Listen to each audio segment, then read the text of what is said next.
Pasamos al 1.1, relación hombre-conocimiento-realidad. Un poco la relación sería, todos los seres humanos tenemos idéntica capacidad mental, sin embargo, de lo que no se dispone en un momento dado es el nivel de conocimientos y experiencias adquiridas a lo largo de la vida, ni las mismas intensidades de motivación e interés vocacional para el trabajo intelectual. Eso sería un poco de la relación de hombre-conocimiento-realidad. Pasaríamos al 1.1, concepto de realidad y conocimiento. El concepto de realidad sería la realidad es la suma o agregado de todo lo que es real o existente dentro de un sistema en contraposición a lo que es solo imaginario. El término también se usa para referirse al estado ontológico de las cosas, lo que indica su existencia. Pues sería todo lo que es existente se considera realidad. El concepto de conocimiento sería es la acción y efecto de conocer, es decir, de adquirir información valiosa para comprender la realidad por medio de la razón, el entendimiento y la inteligencia. Más bien el conocimiento es pues todo lo que vas adquiriendo a lo largo de la vida, pues vas aprendiendo cosas diferentes y pues eso sería. Pasamos al 1.1.2, proceso de adquisición de conocimiento. El proceso más bien es el método que se usa para aprender. Ese es un método a seguir del cual el ser humano aprende y desarrolla su inteligencia. Esto pues hay muchos procesos de aprender, sería leyendo, escuchando, no sé, hay muchos métodos para aprender. No sé, si te quieres aprender una canción, pues escuchándolo muchas veces, repitiéndolo y repitiéndolo, podría ser una forma. Leer sobre un tema en específico y pues así, de tal manera se va aprendiendo. Soy Marcia Stephanie Chan González y les voy a hablar sobre los tipos de conocimiento. Primero está el empírico. Este se construye a través de la vida cotidiana sin haberlo buscado. Es informal, emplea un lenguaje cotidiano, es subjetivo debido a que cada quien percibe la realidad de distinta forma, se obtiene por azar y por medio del aprendizaje social. Eso quiere decir por medio de lo que nosotros aprendemos de los que nos rodean. Luego está el conocimiento científico. Este tiene el propósito de descubrir y conocer nuevos saberes para que pueda dar un beneficio a la sociedad. Es metódico, busca dar respuestas a las preguntas del investigador. Es objetivo porque trata de mostrar la realidad tal cual es, sin que interfiera un juicio subjetivo. Es falible debido a que las hipótesis, aunque ya estén comprobadas, siempre puede llegar una nueva teoría que pueda hacer que esta se vuelva errónea. Es acumulativo debido a que siempre van a haber nuevas teorías y siempre se van a considerar las teorías anteriores de distintas investigaciones, verificable, sistemático y usa un lenguaje claro y preciso. Luego está el filosófico. Ese traspasa la experiencia porque busca más allá de lo sabido.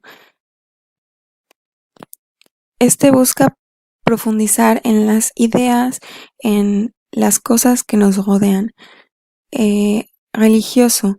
Es relativo a un Dios adquiridos a través de libros sagrados y cumple con la ley suprema de inteligencia, es decir, que se acepta la verdad de donde provenga, siempre que sea legítima.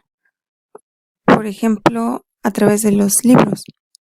El intuitivo es una conveniencia que existe entre dos ideas de manera inmediata y por sí mismas. Es decir, que este se adquiere por medio de nuestros sentidos y se considera que la representación mental del objeto que vemos es el conocimiento intuitivo. Luego están los procesos de construcción de la ciencia.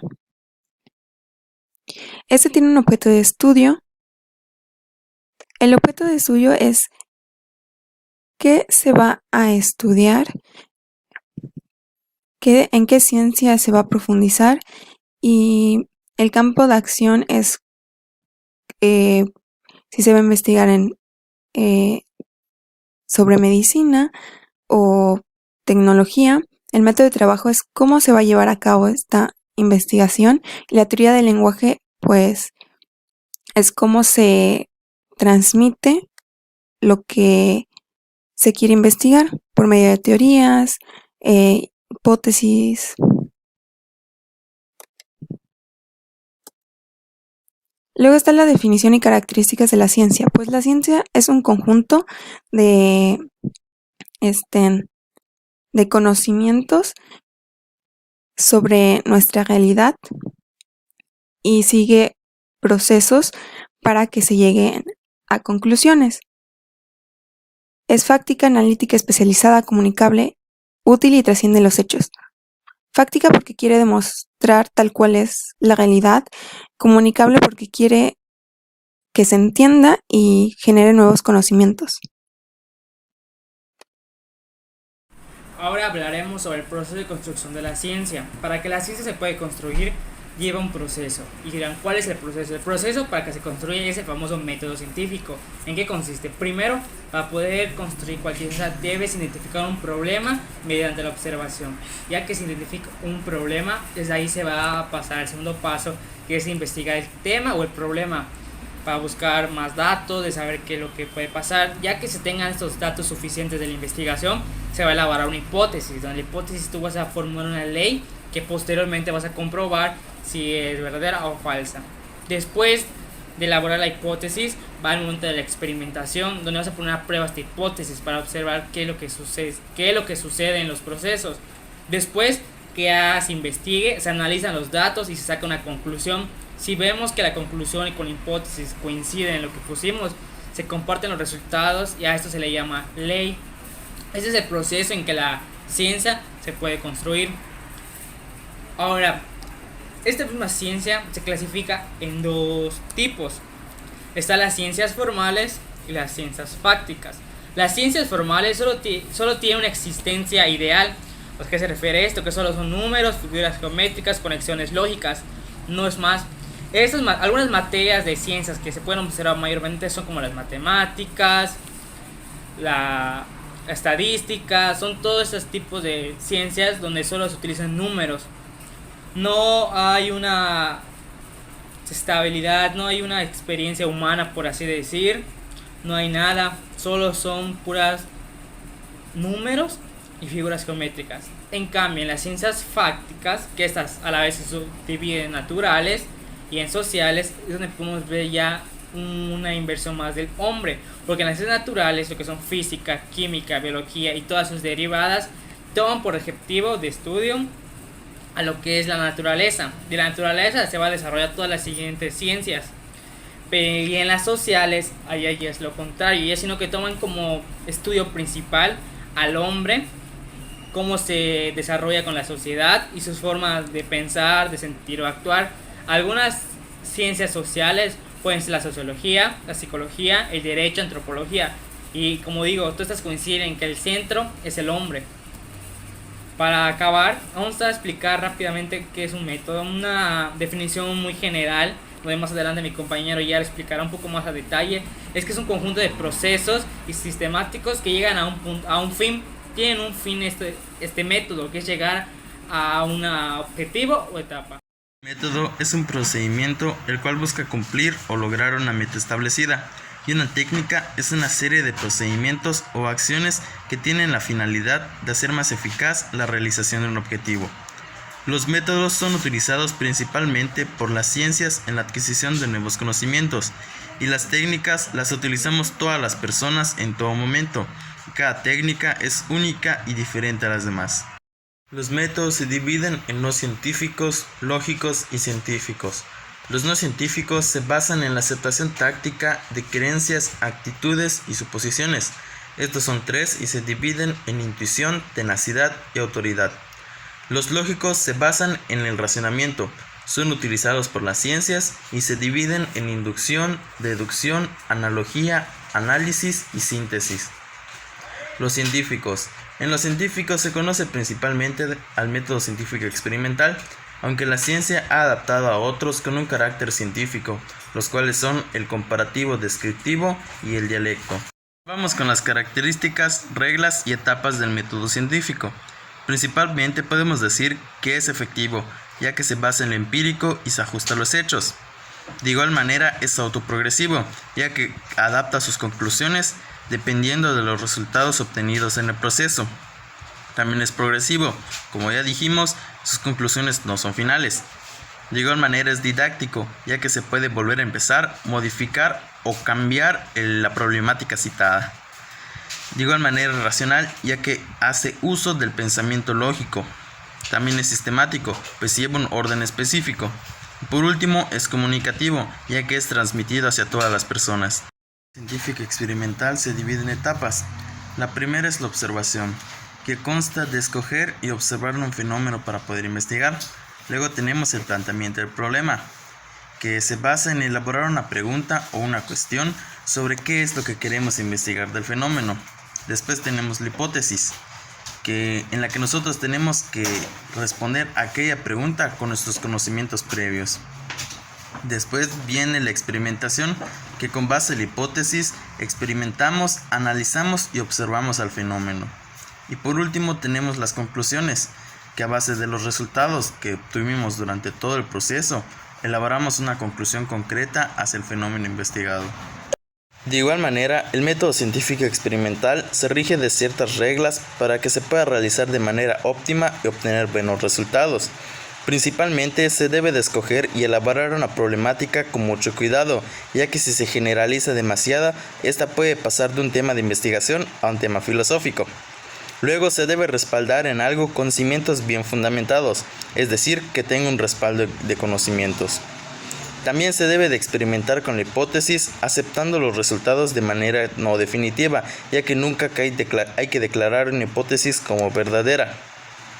Por último, hay que aceptar las conclusiones o los resultados de manera no definitiva, ya que hay que cuestionarse siempre porque los resultados siempre pueden cambiar. 1.5. La investigación y el investigador. La palabra investigar proviene del latín in, que significa en, y vestigare, que significa hallar, indagar, inquirir, seguir vestigios. De ahí el uso más elemental de la palabra, que es averiguar o descubrir alguna cosa.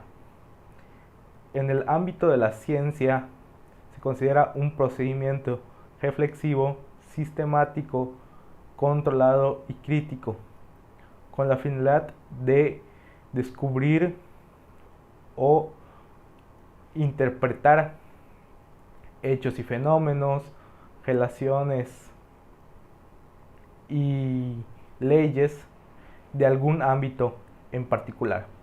1.5. Definición y características de la investigación.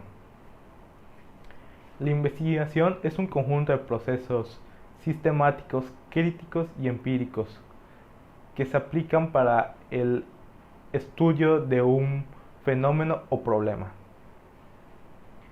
La investigación desde el siglo pasado se polarizó en dos aproximaciones de la investigación: el enfoque cuantitativo y cualitativo. Ambos enfoques emplean procesos cuidadosos, metódicos y empíricos para generar conocimiento. Estos métodos utilizan 5 estrategias que se relacionan entre sí. Realizan la evaluación y observación del fenómeno. Establecen las ideas o suposiciones de la evaluación y observación realizadas y demuestran el grado en que las ideas y las suposiciones tienen fundamento.